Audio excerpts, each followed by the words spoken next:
Seisman Motlong is a political science lecturer at the Northwest University and joins us via Zoom for a little bit more on this story. Thanks very much indeed for joining us. I just wonder if, we talk about cadre deployment, if we aren't actually arguing about semantics, because even if there isn't a meeting behind closed doors and people are ticking off names, surely the parties will always put their people forward by any means necessary. Yeah, definitely, Peter. This is what is going to happen. Just because a particular appointment is not minuted does not mean there has been a caucus as to who the preferred candidate would be.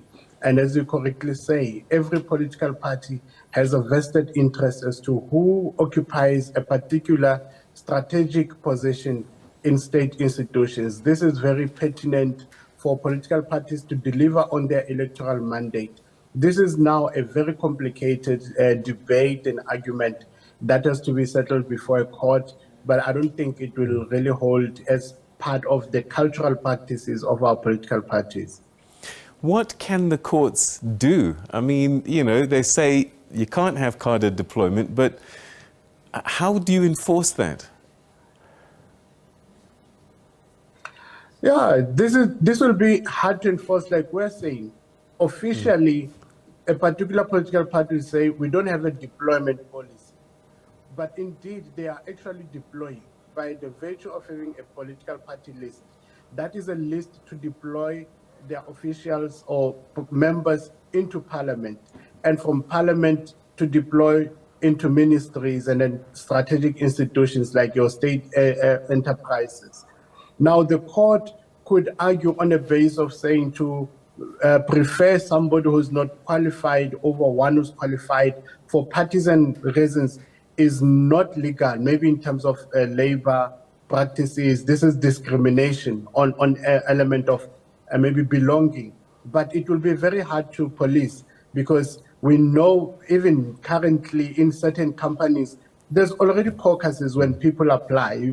I think you've heard in society, there's that comment of saying, we are submitting our CVs, but we already know there's a preferred candidate who's already earmarked for a particular position. So these issues of nepotism that are spoken of in private sectors, you can call cadre deployment policy as a particular nepotist policy of a political party. But the ANC has spoken quite clearly that they're talking about professionalizing their governance, and so that the cadre deployment policy will be re-looked at. And they've admitted that it sometimes has contributed to corruption. Are we to take them at their word? Do you think that that there's genuinely a new broom that's being used to sweep and clean? These are old conversations in public administration. It's not a recent thing. If you also converse with people in municipalities, over the past 5-10 years, there's been people who don't have degrees going to universities to go study, to acquire those qualifications, because municipalities are now asking for qualifications. Or previously, you had to be a very active member at a community, and then you'll be deployed in a particular department at the municipality. But now the call is for professionalizing. Say you professionalize and you say there's a particular principle now saying no employment if you don't have a degree, a basic degree.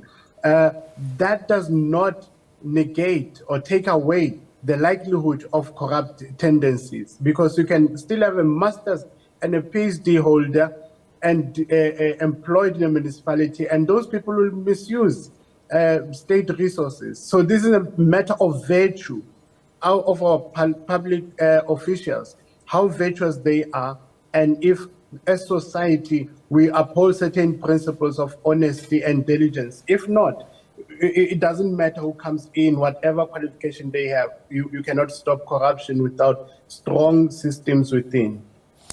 I suppose, though, the voters have been speaking quite loudly, and this is probably going to force the ANC's hand, and any political party actually, to make sure that they put people in place that will perform, because the voters are not afraid to kick them out, it seems.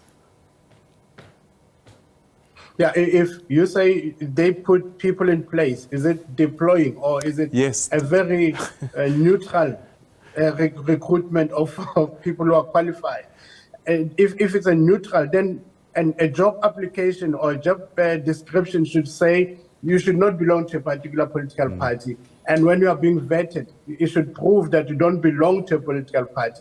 Then whether you are DA, EFF, ANC, it means now people who want to serve in public sector should not belong to political parties. That way we're trying to say they have no persuasion of a political party.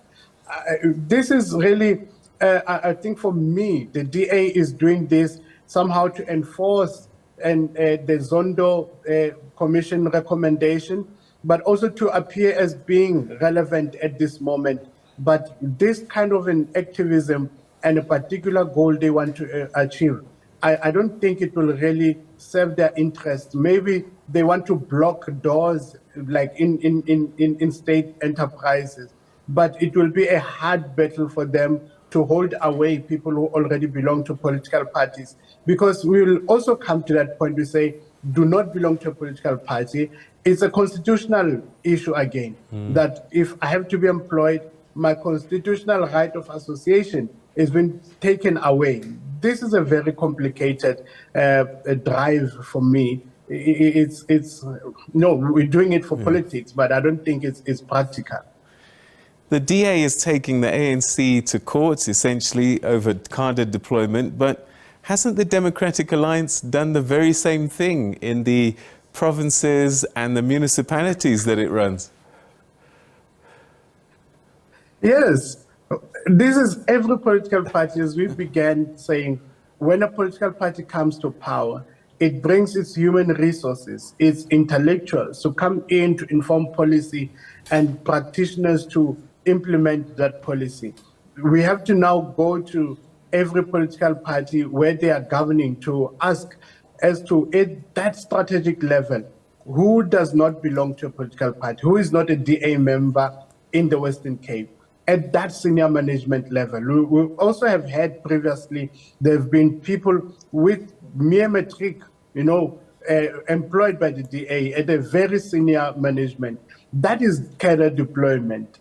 So if you are going to paint another party blue, then you also have to apply the same paint on yourself. This, if the court rules on it, is not only something that applies to the ANC only, it should apply to all political parties.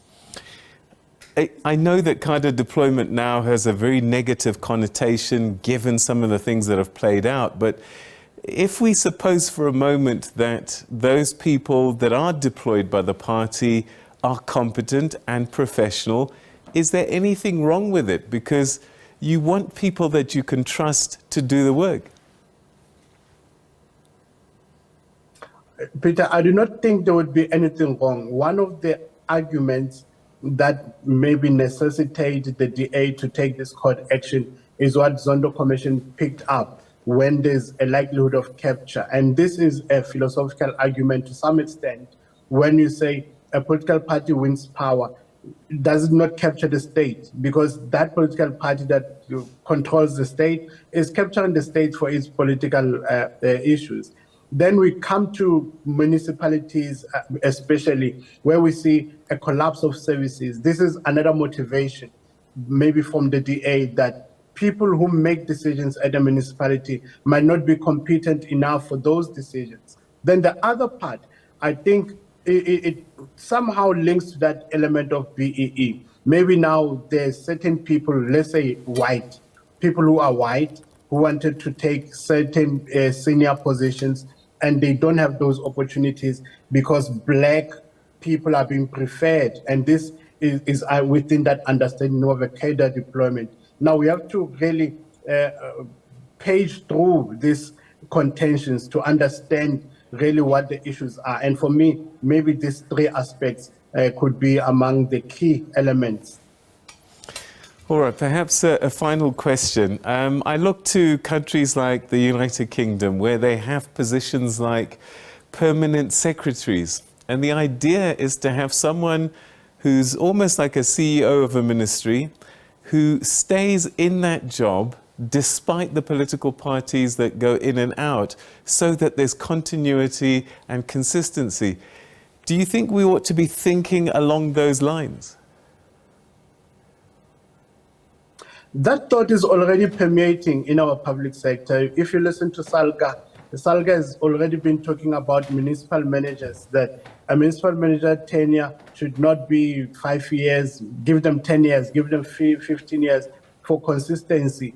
And at the department level, you see a director general who might be beholden to a minister. There has to be security. I think in our system, we already have senior managers, your directors in departments. Those are people who have an institutional memory. And if you really go to analyze a department and see, take a department of health, for an example, ministers are changing, but senior management are permanent. And these are senior management who induct the political office bearers to understand what is happening and to understand from a political principle point of view, what are the priorities, and they link them to the normal operations of a department.